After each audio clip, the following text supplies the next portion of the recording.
Hi എല്ലാവർക്കും foodie ബോയിലേക്ക് സ്വാഗതം. ഇന്ന് നമ്മുടെ ഫുഡി ബോയിൽ ഉണ്ടാക്കാൻ പോകുന്ന വളരെ വെറൈറ്റി ആയിട്ടുള്ളൊരു ഡിഷാണ്.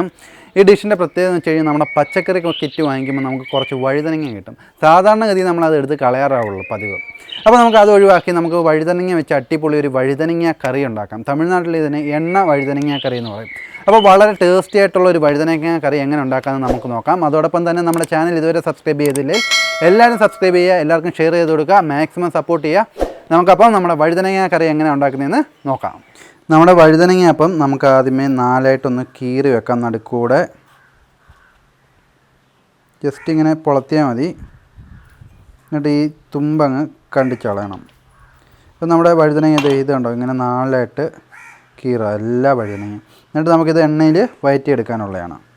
നമ്മുടെ വഴുതനങ്ങ കറി ഉണ്ടാക്കാൻ ആദ്യമേ നമുക്ക് വഴുതനങ്ങ ഒന്ന് വഴറ്റണം. അതിനായിട്ട് നമുക്കൊരു ചീനിച്ചട്ടി വെച്ച് കൊടുക്കാം. ചട്ടി ചൂടായി വരുന്നുണ്ട്. ഞാൻ ഹൈ ഫ്ലെയിമിലാണ് ഇട്ടേക്കുന്നത്. ചട്ടിക്കകത്തോട്ട് നമുക്ക് 1 ഗ്ലാസ് കുക്കിംഗ് ഓയിൽ ഒഴിച്ചു കൊടുക്കാം. എണ്ണ ഒന്ന് ചൂടായി വരട്ടെ. അപ്പോൾ നമ്മുടെ എണ്ണ ചൂടായി വന്നിട്ടുണ്ട്. അതിനകത്തോട്ട് നമുക്ക് വഴുതനങ്ങ ഓരോന്നായിട്ട് ഇട്ട് കൊടുക്കാം. ജസ്റ്റ് ഒന്ന് നമുക്ക് വഴറ്റിയെടുത്താൽ മതി വഴുതനങ്ങ.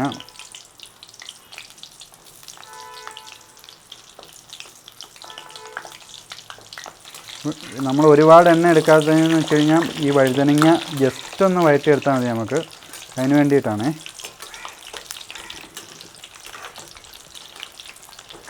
അപ്പോൾ നമ്മുടെ വഴുതനങ്ങ നല്ലോണം നമുക്ക് വഴറ്റിയെടുക്കണം. ജസ്റ്റ് ഇങ്ങനെ ഒന്ന് തവിയിട്ടൊന്ന് ഇളക്കി കൊടുത്തു കഴിഞ്ഞാൽ എല്ലാ വശവും നമുക്ക് വഴറ്റിയെടുക്കാൻ പറ്റും. അപ്പോൾ നമ്മുടെ വഴുതനങ്ങ നല്ലോണം നമ്മളിത് വഴറ്റിയെടുത്തിട്ടുണ്ട്. ഇതിപ്പോൾ നമുക്കങ്ങ് കോരിയേക്കാം. കോരി മാറ്റിയിട്ട് നമുക്കതിൻ്റെ മസാലകളൊക്കെ എടുക്കാം.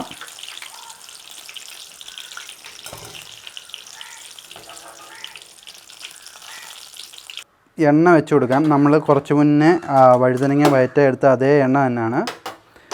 ഇതൊരു 4 ടേബിൾ സ്പൂൺ എണ്ണയുണ്ട് ഇപ്പോൾ നമുക്ക് ഏകദേശം.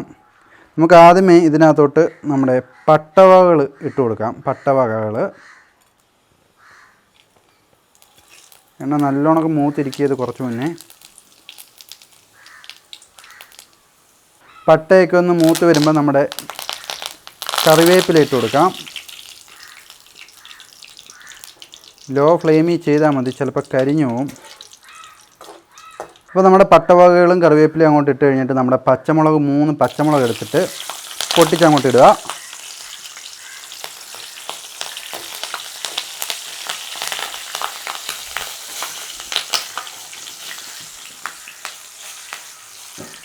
പച്ചമുളക് ഇടുമ്പോൾ ശ്രദ്ധിക്കണം. അതിനുശേഷം നമ്മുടെ സവാളയാണിത്. സവാള ഇതിനകത്തോട്ട് ഇട്ട് എടുക്കുക. സവാള 3 എണ്ണം അരിഞ്ഞതാണ്.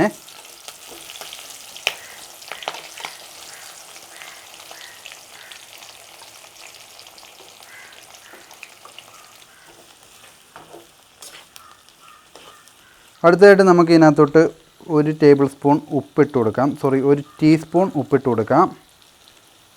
അപ്പോൾ നമ്മുടെ ഉള്ളി പെട്ടെന്ന് വഴറ്റിയെടുക്കാൻ പറ്റും നമുക്ക്. അപ്പോൾ നമ്മുടെ സവാള നല്ലോണം നമ്മൾ വഴറ്റിയെടുത്തിട്ടുണ്ട്. ഒരു ബ്രൗൺ കളറായി വരുന്നുണ്ട്.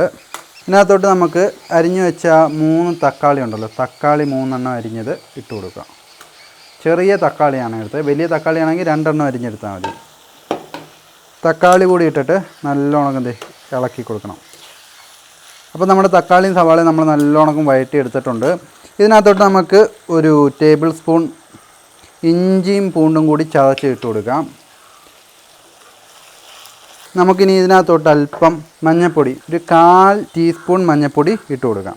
ഇനിയിപ്പോൾ നമ്മുടെ പൊടിവകകളൊക്കെ നമ്മൾ ഇടാൻ പോവുകയാണ്. ഇത് നമ്മുടെ ജീരകപ്പൊടിയാണ്. സാധാരണ ജീരകപ്പൊടി പൊടിച്ചത് നമുക്ക് ഇട്ട് കൊടുക്കാം. 1 ടേബിൾ സ്പൂൺ ജീരകപ്പൊടി ഇട്ടിട്ടുണ്ട്. ഇത് നമ്മുടെ പെരിഞ്ജീരകപ്പൊടിയാണ്. പെരിഞ്ജീരകപ്പൊടി നമുക്കൊരു 1/2 ടേബിൾ സ്പൂൺ ഇട്ടാൽ മതി കേട്ടോ. ഞാൻ ഇപ്പോൾ 1 എടുത്തായിരുന്നു, 1/2 ഇട്ടാൽ മതി. പെരിഞ്ജീരകവും ഇട്ട് ഇളക്കുക നല്ലോണം. ഇനി ഫൈനലി നമുക്ക് നമ്മുടെ മുളക് പൊടി ചേർക്കാം. നമുക്ക് 1 ടേബിൾ സ്പൂൺ കാശ്മീരി മുളക് പൊടി ചേർക്കാമേ. കാശ്മീരിയാണ് ഞാൻ എടുത്തേക്കുന്നത്. നിങ്ങൾക്ക് ഇച്ചിരി എരി കൂടുതൽ വേണമെങ്കിൽ നോർമൽ മുളക് പൊടി എടുത്താലും മതി, കുഴപ്പമില്ല.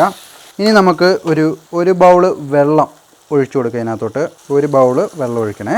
വെള്ളം ഒഴിച്ചതിന് ശേഷം ഇത് നന്നായിട്ടൊന്ന് ഇളക്കണം. അടിപൊളി ഒരു ഗ്രേവിയാണ് നമ്മളിപ്പോൾ ഉണ്ടാക്കിയെടുത്തേക്കുന്നത്. വളരെ ടേസ്റ്റി ആയിരിക്കും ഈ ഗ്രേവി. ഇനിയിപ്പോൾ നമുക്കൊരു 1/2 സ്പൂൺ ഉപ്പും കൂടി ഇട്ട് കൊടുക്കാം. നമ്മൾ ഈ തക്കാളിയൊക്കെ ഇട്ടുകൊണ്ട് 1/2 സ്പൂൺ ഉപ്പ് മതിയേ.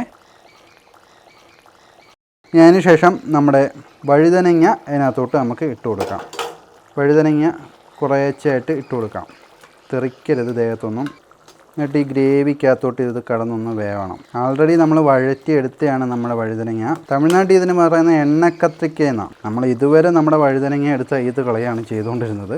അപ്പോൾ അത് ഒഴിവാക്കാം, നമുക്ക് ടേസ്റ്റി ആയിട്ടൊരു ഡിഷ് കിട്ടും. അപ്പോൾ ഇതൊന്ന് ജസ്റ്റ് ഒന്ന് തിളക്കട്ടെ. ഇനി ഫൈനലായിട്ട് നമുക്ക് കുരുമുളക് പൊടി ഒന്ന് ഇട്ട് കൊടുക്കണം. നമ്മളിപ്പോൾ 1/2 ടേബിൾ സ്പൂൺ കുരുമുളക് പൊടിയേ ഇടുന്നുള്ളൂ. കേട്ടോ, നമ്മുടെ കത്രിക്കയൊക്കെ അടിപൊളിയായിട്ട് വെന്ത് വന്നിട്ടുണ്ട്. വളരെ ടേസ്റ്റി ആയിട്ട് വളരെ സ്പൈസി ആയിട്ട് നമുക്ക് കഴിക്കാൻ പറ്റുന്ന ഒരു ഡിഷാണ്. അപ്പോൾ ഇനി ഇതിപ്പം നമുക്ക് സെർവ് ചെയ്തെടുക്കാം.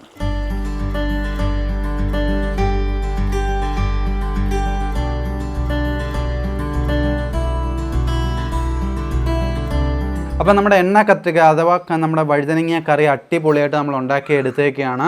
വളരെ ടേസ്റ്റിയാണ്. നമ്മൾ പണ്ടത്തെ കൂട്ട് നമ്മുടെ വഴുതനങ്ങ വലിച്ച് എറിയേണ്ട കാര്യമൊന്നുമില്ല. വളരെ ഡെലീഷ്യസ് ആയിട്ടുള്ളൊരു ഡിഷാണ് നമ്മളിപ്പോൾ ഉണ്ടാക്കിയേക്കുന്നത്.